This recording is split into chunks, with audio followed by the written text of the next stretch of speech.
Cette année, ça se passe un petit peu plus tôt que les dernières années. Donc, c'est le 30 et 31 mai. Donc, la marche gourmande le 30 mai en soirée. Puis le 31 mai, là, tout le reste des épreuves qui vont se dérouler en avant-midi. Si on y va de façon chronologique, donc le 30 mai, la marche gourmande. Ça, ce côté-là, est-ce qu'il y a encore plus de personnes qui y assistent cette année? Oui, la demande est plus forte, mais malheureusement, on ne peut pas accueillir énormément plus de gens que ce qu'on a là parce qu'on est limité par le fait de ravitailler un petit peu chaque kiosque. Fait qu'il y a 2 ou 3 personnes par kiosque gourmand, donc ça limite un petit peu les places restantes puis les places qu'on peut accueillir pour la marche gourmande. Est-ce qu'il reste encore des places disponibles? C'est complet. La marche gourmande est complète. Le demi-marathon aussi est complet. Si des fois il y a des petites annulations, il peut y avoir des petites choses, mais sinon, ces 2 épreuves-là sont complètes. Il reste encore quelques places sur les autres épreuves. Pour la marche gourmande, ça va se passer dans le secteur ici? Oui, comme à l'habitude, c'est le parcours de 5 km que les gens font le 31 au matin, mais c'est encore parsemé de 8 stations gourmandes avec un menu qui a été renouvelé, des boissons aussi renouvelées, des nouveaux partenaires. On essaie de changer ça parce qu'il y a des gens qui le font à chaque année, fait qu'ils aiment ça dégoûter des choses différentes, puis ça va être super comme chaque année. Maintenant, si on parle pour le 31, qui est le gros événement, bien sûr, tu parles, demi-marathon déjà complet. Les autres distances, peut-être nous rappeler, qu'est-ce qui reste maintenant pour les gens qui souhaitent s'inscrire? Effectivement, le demi-marathon est complet avec un gros 550 coureurs, pratiquement le double des années précédentes. Il reste des places aux 15 km qu'on a débuté l'année dernière au centre multifonctionnel. Le départ se fait là et on fait les 15 derniers kilomètres du parcours du 21. Il reste de la place aux 10 km un petit peu, puis aussi aux 5 km. Puis la course des enfants aussi, le 1 km, achève bientôt parce que cette année, on a pris la décision de ne pas remettre en place le 2 km et demi. Étant donné que les jeunes, on s'aperçoit qu'entre 1 et 5, ça va assez vite.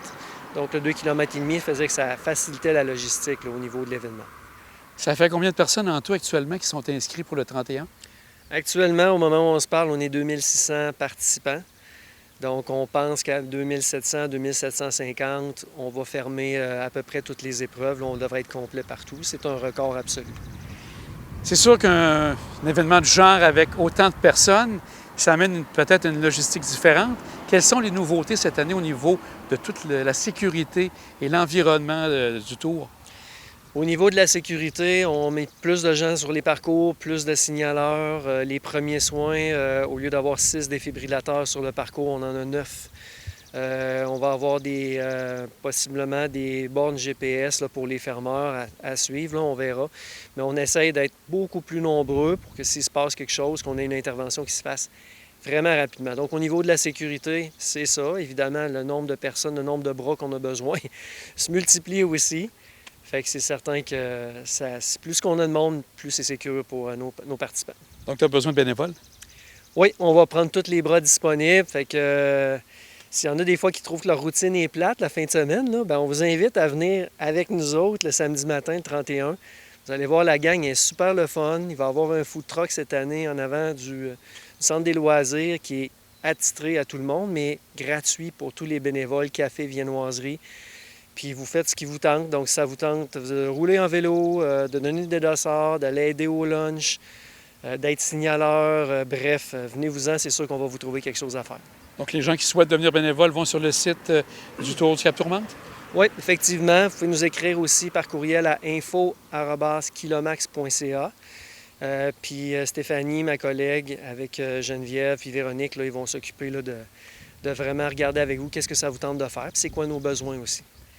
Entre autres aussi, la Sûreté du Québec est présente pour donner un bon coup de pouce pour toute la signalisation. Tu me disais, il y a peut-être un petit quelque chose de différent au niveau des sens uniques qui va être important cette année à respecter?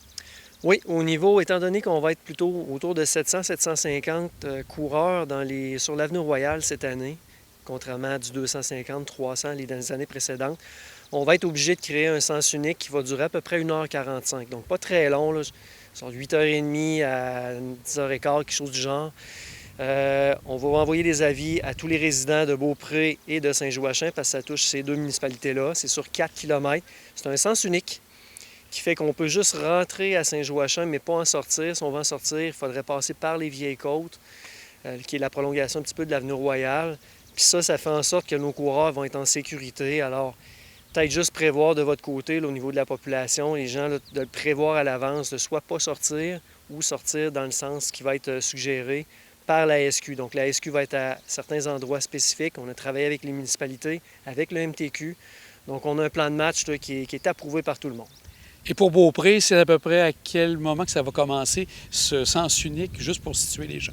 Oui, le sens unique, il débute pas mal vers 8h30 le matin, parce que le demi part à 8h30, le 10-15 km part à 8h45. Donc, à partir de ce moment-là, il ne faut plus qu'il y ait de circulation dans les deux sens. Fait qu'à partir de ce moment-là, ça va être sens unique. Et on parle, ça va commencer peut-être vis-à-vis l'église à Beaupré? On va essayer de le commencer à peu près, oui, vis-à-vis l'église là, ou le petit pont de Beaupré. À partir de là, ce serait sens unique jusqu'aux Vieilles Côtes ici à Saint-Joachim.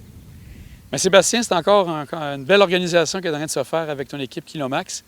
Et je pense que les gens en auront pour leur argent de ce qu'on voit avec plein de personnes. Donc, il y aura de l'animation. Un grand merci à toi. On vous souhaite bonne chance pour ce qui s'en vient. Bien, merci à vous. Merci à tout le monde qui va être là. Ça va être une édition extraordinaire. Merci à tous nos partenaires, tous nos bénévoles, puis toutes les municipalités, puis la Sûreté du Québec. Tout le monde est en arrière de cet événement-là, puis c'est beau, puis c'est le fun, puis ça donne le goût de le recommencer. Un gros merci à toi. Merci à vous autres.